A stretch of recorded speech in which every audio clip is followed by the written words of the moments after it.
নমস্কার, আমি তোমাদের মায়াদি। তা আমি শিম দেখতে পেয়েছো, লম্বা লম্বা শিমগুলো 2 ফালি করেছি। তা আমি শিম বটু ভাপা করব। তো আমি কি দেবো তোমাদেরকে আমি দেখাচ্ছি। তো চলো, আমার এখানটায় গ্যাসে কড়াইতে আমি শিমগুলো ঢেলে দেওয়া হলো। তো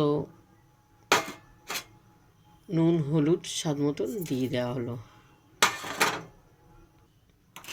তো টমাটো কুচি ধনে পাতা কুচি দিয়ে দেওয়া হলো।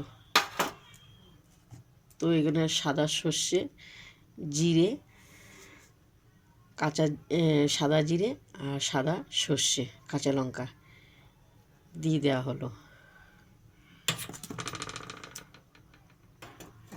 তো সর্ষের তেল দিয়ে দেওয়া হলো। তো আমি মশলা ধোয়া জলটা দিয়ে দেওয়া হলো। এটা আমি ভালো করে মাখবো।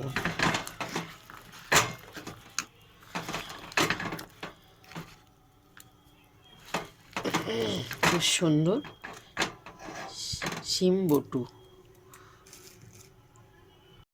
তো আমি গ্যাসটা জ্বালিয়ে দিয়েছি, ঢেকে দেওয়া হলো। তো আমি ঢাকনাটা তুলছি, দেখো খুব সুন্দর শিম বটি সর্ষে ভাপা। তো এটা পুরো মাখা মাখা হয়ে থাকবে, খুব সুন্দর লাগবে খেতে। তো আমি পরিমাণে একটু চিনি দিয়ে দেওয়া হলো। দেখতে পেয়েছো, এটা ভাপা অপূর্ব অপূর্ব।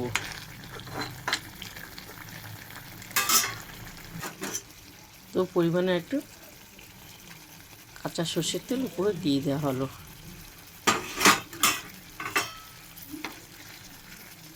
এরপর আমি নামাবো।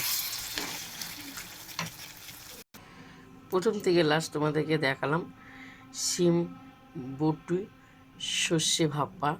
তা তোমাদের যদি এই রান্নার রেসিপিটা যদি ভালো লাগে, আমাকে লাইক দিও, শেয়ার করো, কমেন্ট করে জানাও।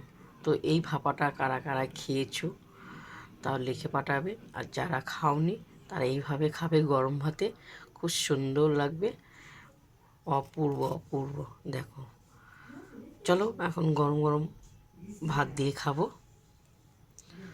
অসাধারণ হয়েছে দেখতে, বা খেতেও ভালো লাগবে।